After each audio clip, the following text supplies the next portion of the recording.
All right, y'all, welcome back to another True Recap. Today is February 19th, 2026, and today I did take a loss. I'll go ahead and go over this loss. I'm not really mad at it. It looks like my draw is going to end up playing out, hopefully, but we are in chop.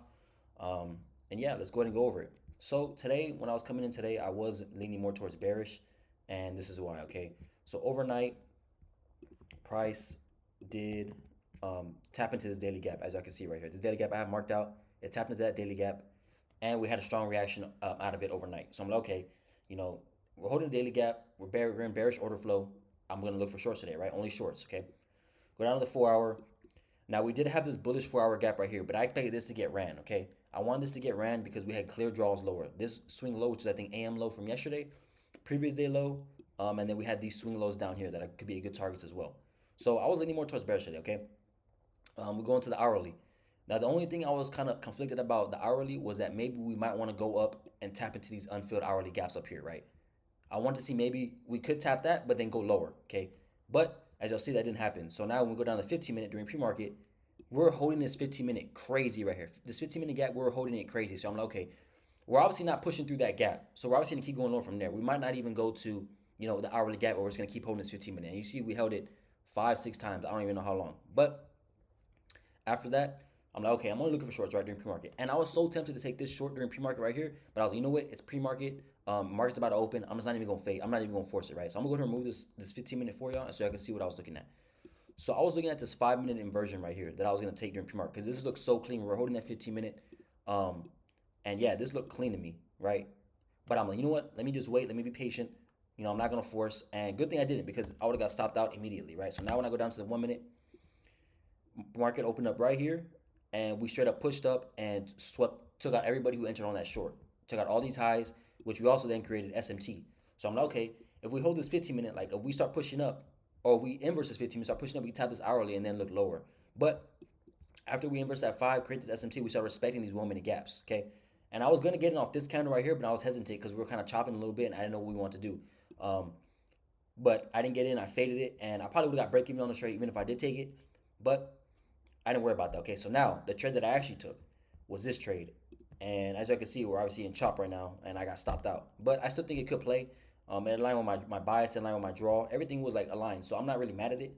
But this was the gap I took. Okay, now mind you, whenever we push lower on this initial push down, we did tap into, or we did sweep this low on ES right here, as I can see, which was AM lows from yesterday, so which created SMT. But like I said, I didn't mind it because we were respecting 15-minute gaps. We're in bearish order for respecting daily gaps. So this 15-minute SMT or this hourly SMT, I didn't care for it, right? I was like, I don't care. I'm still gonna look for shorts because we're in bearish order flow. Like I still think we're gonna go lower. And it looks like by the looks of it, I might be wrong, right? Um, Also, we're also in this bullish 4 hour gap right here. And as well, I expected it to get ran, right? And they say always predict, or always never predict, always react. I should have maybe been more patient and waited for this maybe 4 hour to like inverse, or maybe some more confirmation that we're actually gonna go lower. Um, but yeah, we're also in this 4 hour gap with this SMT. So that's why I think I could have maybe lost this trade. But also I'm just going back off based off market conditions, right? Like look at this. Like what am I supposed to do with this? You know what I'm saying? But I can't even blame that. I answered off this trade right here. We tapped this woman a gap a couple times, and once we had this bearish closure right here, I didn't want to get on this one because I was kind of skeptical about this wick. But after we filled this whole gap with this candle right here, and then this next candle opened up and went down bearish, I'm like, okay, I like this. So I got in on this one, stop above this high, above the gap, and I was in profit for a little bit. I was maybe up like 500, and then I ended up just getting stopped out because of this candle right here. I didn't like this candle, and I was really thinking about cutting it short, but I'm like, okay, I don't think so. I think we might still go lower, and we didn't. I got stopped out. So like I said, I'm not really mad at this trade. I mean, look at these market conditions. Like, look at this. I mean, we're in a 100-point range for the first 20, 30 minutes of market open. So I'm not mad at this trade. It aligned with my draw. It aligned, where I think price is going to go. I had good confluences. SMT, we're respecting 15-minute gaps. Everything that I wanted to look for in trade, I looked for it, and this didn't happen to work out. And that's part of the game. And yeah, that's pretty much all I got for this video. I'm gonna try to bounce back tomorrow. I only lost a band on this eval, so I have about like a band left to lose.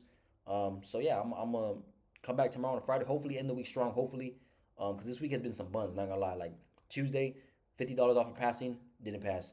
Yesterday, no trade. Market conditions were ass, and then now today again, market conditions are ass. So I can't be mad at it. I follow my rules today. I'm not mad at the trade that I took because I know that this is a valid setup. So I'm not mad at it. Um, But yeah, also I was also thinking too. This is kind of on topic of what like I'm taking. I've been noticing too that every time I take these fair value gap entries right here, like as of recently, I've been getting smacked on them. So I might just stop taking these. I might just stick with like inversions because that's what I know best.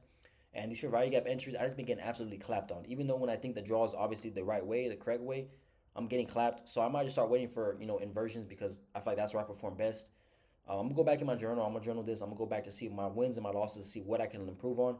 But I think that might be a main reason because I've been noticing with these fair value gap entries, off displacement, I've been getting absolutely smacked. I've been getting wrecked. So I think I'm gonna stop taking these entries. To be honest, it's just like I'm trying to learn and get better. I'm trying to pass these accounts, and I feel like all the trades that I do take and actually win, it's off inversions, right? So I might start doing that. I'm looking into it. I'm gonna journal this.